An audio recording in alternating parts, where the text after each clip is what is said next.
ان کو آئیڈیا تھا کیونکہ انہوں نے بہت ٹائم ان لوگوں کے ساتھ گزارا ہوا تھا جن لوگوں نے اٹیک کیا تھا. تو صابر بھائی پہلے نکل گئے پاکستان سے. ارشد بھائی ڈٹے رہے. انہوں نے مجھے ارشد بھائی نے ایک دن کہا جون میں کہ یار تو نا پاکستان سے بھائی چلا جا.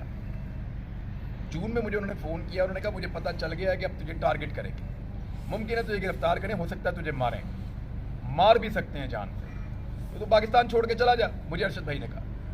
میں نے کہا میں کدھر چلا جاؤں؟ انہوں نے مجھے ایک دو آپشن بتائے. میں نے کہا ارشد بھائی اس سے بہتر ہے میں پاکستان میں ہی رہوں, کوئی بات نہیں دیکھی جائے گی. انہوں نے کہا دیکھو بات سنو, سارے اگر پاکستان میں رکیں گے نا تو بولے گا کون؟ میں نے کہا پھر آپ چلے جائیں. انہوں نے کہا میرا تو پروگرام ہے یہاں پہ, آپ تو سوشل میڈیا کے اوپر عمران کرتے ہو نا, تو اس وقت تو مجھے کوئی چینل رکھ بھی نہیں رہا تھا. انہوں نے کہا آپ کیونکہ سوشل میڈیا پہ کرتے ہو تو آپ پاکستان سے اگر چلے بھی جاتے ہو تو کوئی پرابلم نہیں ہوگا, آپ باہر بیٹھ کے کر دو گے. میرا تو اے آر وائی کے اوپر پروگرام ہے اور میں اے آر وائی سے باہر سے جا کے تو آن ایئر نہیں ہو سکتا, تو مجھے یہاں پاکستان میں اسٹے کرنا پڑے گا. تو پھر میں بھی نہیں گیا, وہ بھی نہیں گئے. جس دن میں نے گرفتار ہونا تھا ان سے 2-3 دن پہلے انہوں نے مجھے دوبارہ فون کیا کہ اب انہوں نے آپ کو پکڑنے کا حتمی فیصلہ کر لیا, تو اپنے آپ کو سیو کرو. پھر میں نے انہیں بتایا, میں نے کہا بھائی میرے والد صاحب پہ کیس کر دیا, ایک عجیب و غریب جس کا تعلق ہی نہیں نہ سارا نہ پاؤں ہے. میرے سے معافی مانگی ان لوگوں نے جنہوں نے میرے والد صاحب کا نام ڈالا تھا. انہوں نے کہا سر ہم نے کسی کے کہنے پہ ڈالی, آپ کو پتہ تو ہے. میں نے کہا جی میرے اکاؤنٹس ان کے پیچھے پڑ گئے ہیں, کاروبار ہمارے سارے بند کر دیے ہیں, ہر چیز میں انہوں نے بڑی دقت ڈالی. میں نے گھر کے پیچھے یہاں لا کے بندہ مارا, روز گھر گھیر لیتے ہیں, کبھی ڈرون آ جاتے ہیں, تو یہ روز کا ڈرامہ ہے. مجھے نہیں لگتا کہ جب تک کہ مجھے گرفتار نہیں کریں گے تب تک کسی کے دل کو ٹھنڈک پہنچے گی. کوئی بات نہیں, اگر میں پکڑا گیا ارشد بھائی تو کوئی بات نہیں. تو انہوں نے کہا یار یہ نا عمران اس کو یہ اتنا آسان مت لیں آپ. ان کا یہ کہنا تھا کہ گرفتاری اوائڈ کی جائے, میں بھی یہی چاہتا تھا, لیکن پھر میں پکڑا گیا, قابو آ گیا. لیکن ایک واقعہ مجھے ہمیشہ وہ یاد رہے گا. ایک دن ہم سب نے نا اسلام آباد ہائی کورٹ سے بیل لیا ہوا تھا. یہ ارشد بھائی نے انیشیٹ کیا تھا. اطہر من اللہ صاحب کی عدالت تھی, ہم سب نے وہاں پہ بیل لے لی تھی. میں سب سے اینڈ میں گیا تھا بیل لینے کے لیے. میں نے پہلے لاہور سے بیل لی, اس کے بعد میں وہاں چلا گیا, میں ان کی بیل کے اندر شامل ہو گیا, ان کے ساتھ میرا کیس کلب ہو گیا. ایک دن پیشی کے بعد ہم لوگ وہاں سے نکلے تو ہم چلے گئے, فواد چودھری کے بھائی ہیں, وکیل ہیں فیصل چودھری, ان کا دفتر ہے غالباً, ہم وہاں چلے گئے سارے. میں نے وہ پہلی دفعہ دیکھا آفس. میرے لائر کچھ اور تھے, ان کے کچھ اور تھے, کیونکہ میرا تو میاں علی اشفاق تھا, ان کے ساتھ فیصل چودھری تھے اور کچھ اور لوگ تھے, سلمان نیادی تھے, ابوذر سلمان نیادی, یہ سب لوگ تھے. تو میں چلا گیا ان کے ساتھ اس آفس میں. وہاں بیٹھے بیٹھے مجھے اچانک خیال آیا, تو میں نے انہیں کہا یہ سب آپس میں بیٹھے ہوئے ایک وعدہ کر لیتے ہیں.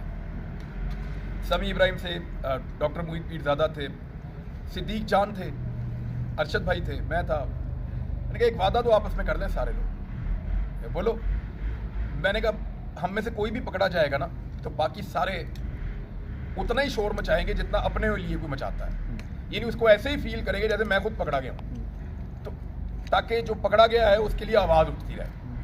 جن کو پکڑنا ہے مرضی تو انہوں نے اپنی کرنی ہے پکڑنے والوں کی, لیکن باہر والے لوگ جو ہیں وہ خاموش نہیں ہوں گے, پوری آواز اٹھائیں گے. اس پہ سب نے مجھے اوکے کیا. سب نے, سب سے زیادہ سمیع ابراہیم صاحب نے کہا کہ شور مچا دیں گے اگر کوئی بھی پکڑا جائے گا. باقیوں کا یہی کام ہے, کیونکہ سمیع صاحب پہلے بھی گرفتار ہوئے تھے, تو ان کو آئیڈیا تھا کہ اگر باہر شور مچتا رہے تو کتنا اس کا امپیکٹ ہوتا ہے. تو صدیق جان نے بھی کہا, سب نے کہا, ڈاکٹر محیط نے کہا, سب نے. میں ان سب کا بڑا مشکور ہوں کہ انہوں نے وعدہ پورا کیا سب نے. ارشد بھائی اس پہ زیادہ بولے نہیں. جب میں وہاں سے نکلنے لگا نا تو مجھے یہاں سے بازو سے پکڑا یہاں کے ارشد بھائی. پہلی دفعہ مجھے لگا کہ وہ تھوڑا سختی سے میرے ساتھ بات کیا زندگی میں. اس سختی کے ساتھ اپنائیت بھی تھی.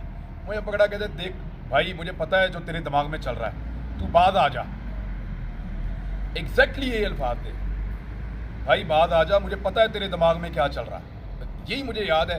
ایک وہ کہتے تھے تیرے دماغ میں کیا چل رہا ہے, اور ایک وہ کہتے مجھے پتہ ہے اس بات کا, اور دوسرا انہوں نے مجھے کہا کہ تو بعد آ جا.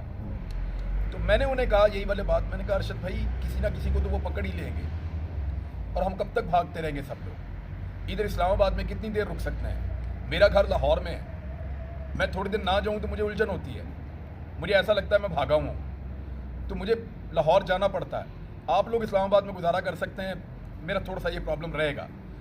تو انہوں نے کہا تو فیملی کو ادھر بلا لے, ادھر بہت گھر ہے, میں ارینج کرتا ہوں, ادھر آ جاؤ, میرے پاس آ جاؤ. کاشف عباسی بھائی نے, مہر بھابی نے اور کاشف بھائی نے مجھے کم سے کم بھی کوئی 10 مرتبہ یہ کہا کہ تو بیوی بچوں کو لے کر اسلام آباد کیوں نہیں آ جاتا. ایک دفعہ تو مجھے مہر بھابھی نے سختی سے بھی کہا کہ تم چھوڑو سارا کچھ, تم بچوں کو اور بیگم کو لو, تم ادھر آ جاؤ, اگر تمہارا نہیں دل کرتا سب کو لے آؤ میرے پاس. تو اسی طرح ارشد بھائی کو بھی کنسرن تھا.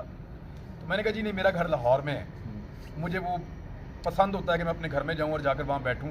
اس طرح بھاگ دوڑ کے زندگی تو نہیں گزرے گی نا, آپ کو فیس کرنا پڑتا ہے. تو مجھے اس دن بڑی اپنائیت لگی ارشد بھائی کی بات میں. انہوں نے کہا دیکھ بھائی بعد آ جا, مجھے پتا ہے تیرے دماغ میں کیا چل رہا ہے. پھر مجھے وہ گلے بھی ملے اس دن, جب ہم ایک دوسرے کو چھوڑ رہے تھے تو مجھے گلے ملے, اور گلے ملتے ہوئے میرے کان میں انہوں نے کہا کہ دیکھ یہ ماریں گے.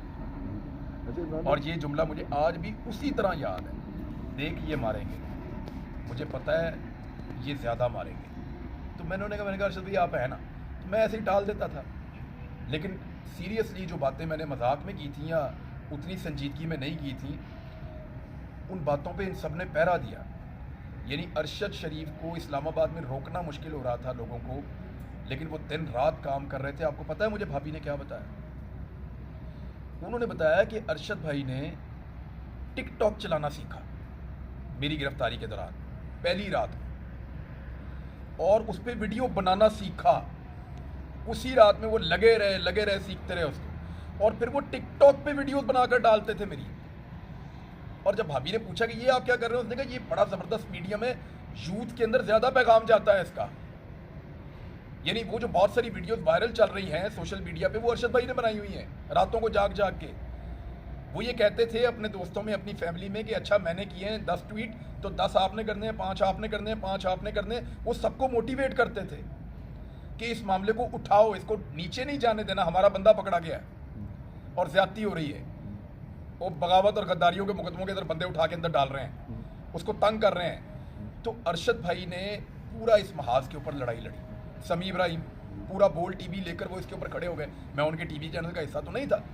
ڈاکٹر معید نے جو کیا وہ میں بتا نہیں سکتا, لیکن آپ کو پتا ان کا کتنا بڑا رول تھا. میں ڈاکٹر معید پیرزادہ کا ہمیشہ شکریہ ادا کرتا رہوں گا. انہوں نے ایک بہت امپورٹنٹ رول پلے کیا ہے میری گرفتاری کے دوران, اور بہت ساری چیزوں کو انہوں نے ہینڈل کیا پیچھے رہ کر. اس کے بعد ایک کردار جو ہے وہ صدیق جان کا, یعنی وہ مجھے, میں ایک ہی بات پوچھتا تھا اندر لوگوں سے, کوئی مجھے کہتے تھے کوئی چیز پوچھنی ہے آپ نے, تو میں صرف یہ پوچھتا تھا صدیق جان ہے باہر, وہ کہتے تھے ہے وغیرہ, ٹھیک ہے. مجھے ایسا لگتا تھا, یعنی وہ ایک دبلا پتلا سا دوست ہے میرا, لیکن اس کے کسی جگہ پہ کھڑے رہنے سے مجھے ایسا لگتا تھا کہ یار یہ کھڑا رہے یہاں پہ تو ٹھیک ہے. یعنی مجھے ایسا اچھا لگتا تھا, مجھے بہتر فیل ہوتا تھا کہ صدیق جان یہاں پہ موجود ہے میرے آس پاس. حالانکہ وہ میرے لیے کیا کر سکتا تھا اس وقت, یا مجھے کیا میں اس سے لے سکتا تھا, میں مل بھی نہیں سکتا تھا اپنی مرضی سے اس سے, لیکن مجھے ایک اچھا لگتا تھا کہ صدیق جان میرے آس پاس ہے. مجھے ایسا احساس ہوتا تھا کہ وہ 500 لوگ کھڑے ہیں اگر یہ میرے آس پاس ہے کہیں پہ.